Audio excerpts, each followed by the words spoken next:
Tiene la palabra don Alejandro Lorenzo, alcalde de Porriño.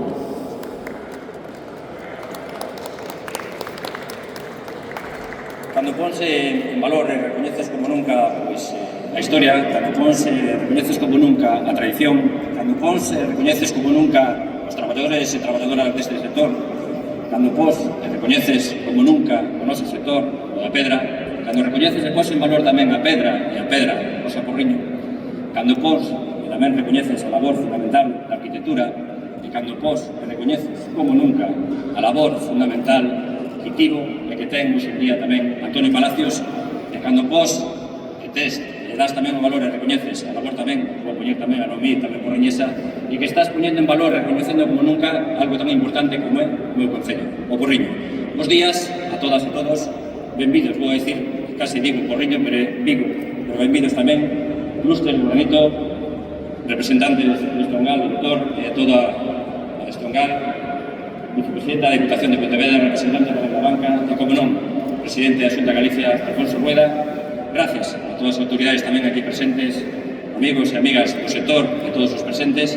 Hoxe é un día para min moi feliz, na que un como alcalde se sinte contento.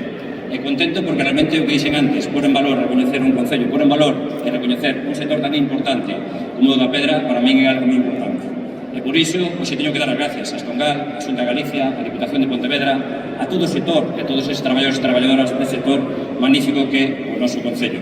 Porque realmente, para nós e para min, a pedra ten pasado, ten presente, pero ten moito futuro. E por iso tamén estou hoxe aquí, para dar as gracias por iso, para poñer en valor como nunca a pedra do Xa Porriño. Gracias tamén, a arquitecta, como acaba de decir a vicepresidenta da Diputación de Pontevedra, Belén Moneo, que fixo unha obra magnífica con ese Rosa Porriño, na que tamén a pedra é do Porriño, na que tamén o que a fixo, elaborou, é do Porriño. Belén, que vamos a empadronar no Porriño para que este todo completo. Esperemos chegar aí a ese momento. Pero creo que, como ti ben sabes, esa figura maravillosa tamén será instalada no Porriño, como non podía ser de outra maneira. E hoxe, por iso, veño aquí, unha vez máis, a pesar de que tamén teño a oportunidade de mañán na gala esa magnífica que faremos de noite nunha canteira do Porriño, e a pesar de que tamén tendremos o jueves para disfrutar desta feira, para agradecer enormemente porque hoxe está facendo feliz a un alcalde. E como sempre digo, a felicidade non é facer o que un quere, senón querer que un fai como fago como alcalde do Porriño. Moitas grazas a todas e todos.